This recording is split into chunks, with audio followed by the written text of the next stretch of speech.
Bienvenue dans Xenius. Je répète le message, bienvenue dans Xenius.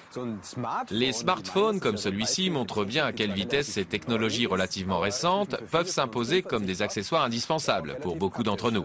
C'est vrai qu'ils sont pratiques avec leur caméra intégrée, l'accès Internet, l'agenda électronique et je ne sais quelle autre fonction.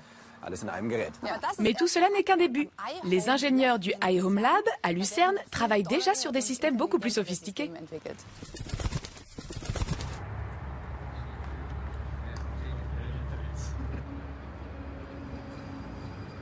Bonjour patron, j'ouvre le portail.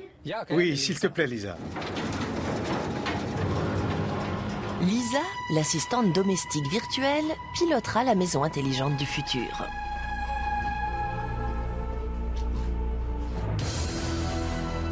Nous sommes au iHome Lab, le laboratoire de recherche sur l'habitat intelligent de Lucerne. Une équipe de 15 scientifiques développe ici des systèmes d'avant-garde en matière de confort et de sécurité de l'habitat. Là aussi, la gestion de l'énergie est une priorité. Comment les systèmes intelligents peuvent-ils contribuer à réduire la consommation d'électricité? D'une utilisation intuitive, ils doivent permettre à l'usager d'identifier rapidement les sources de gaspillage. Les programmes mis au point par l'équipe d'Alexander Klaproth permettent d'afficher la consommation électrique de chaque appareil en temps réel. Un vrai progrès, car les compteurs actuels n'affichent qu'une consommation globale.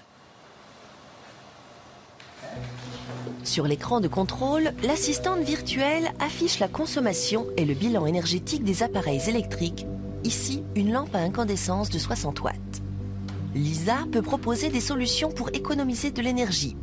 Dans le cas présent, elle conseille d'installer une ampoule à basse consommation qui permettra d'économiser 20 € par an dès la deuxième année.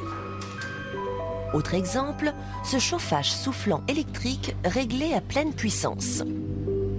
Lisa n'est pas d'accord. En appuyant sur le bouton rouge, Alexander Klaproth réduit la température ambiante. L'anneau de la jauge électrique visualise aussitôt l'économie d'énergie réalisée.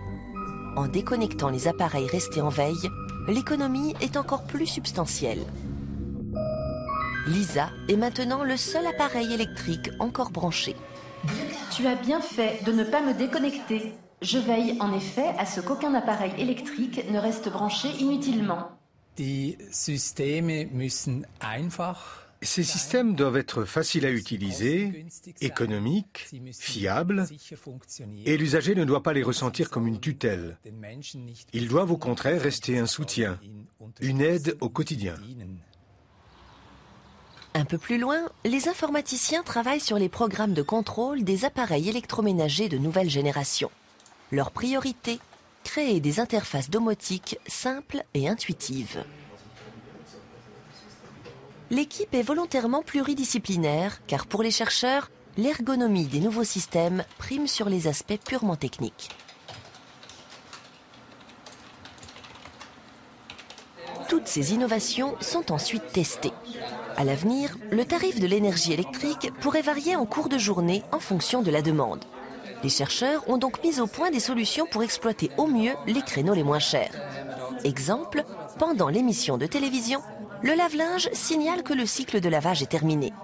Les usagers peuvent alors vérifier sur leur smartphone l'horaire le plus avantageux pour la mise en route du sèche-linge.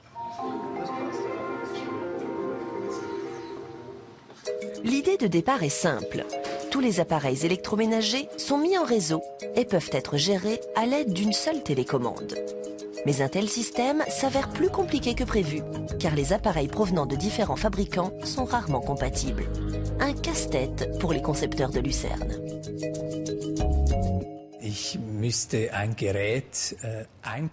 L'idéal serait évidemment de pouvoir acheter un nouvel appareil et de le brancher tout simplement chez moi pour qu'il s'intègre automatiquement à mon système domotique, sans mise en route ou configuration fastidieuse. Les ingénieurs suisses travaillent d'ores et déjà sur les prototypes des futurs appareils électroménagers. Là aussi, l'énergie est au cœur des réflexions. Comment recharger des appareils difficiles d'accès sans câble et sans base de chargement? Ce robot volant pourrait montrer la voie. Pour recharger ces batteries, les chercheurs ont imaginé un système de transmission d'électricité sans fil. Leur idée? Des bobines distantes de plusieurs centimètres, mais capables d'échanger un flux d'énergie d'une puissance de 100 watts. Il suffit de superposer les bobines pour fermer le circuit électrique et que le courant passe. Les chercheurs du iHome Lab travaillent même sur des systèmes activés par la pensée. Des capteurs intégrés dans des écouteurs mesurent les champs d'énergie générés par le cerveau. La simple alternance entre un état détendu et concentré permet aux chercheurs d'activer les lampes. Mais même pour les chercheurs, l'activation d'appareils électriques par la pensée reste une idée futuriste, contrairement à l'assistante virtuelle Lisa qui pourrait investir nos foyers dans un avenir relativement proche. Alex, Oui, Lisa? la lumière est allumée au salon. Je dois l'éteindre? Oui, si tu veux bien. D'accord. Grâce aux systèmes intelligents, nos maisons seront dotées d'une forme de perception. Pour cette démonstration, chaque membre de l'équipe porte un badge électronique personnalisé. Lisa peut ainsi localiser chaque occupant du laboratoire. Une information qui permet à l'assistante virtuelle de réaliser des économies d'énergie en réduisant la température dans les pièces inoccupées, par exemple. Basé sur un réseau de 70 capteurs de présence, le système de localisation détecte aussi l'intrusion de personnes non autorisées. La précision est telle que Lisa peut suivre le déplacement d'Alexander Klaproth à travers la pièce.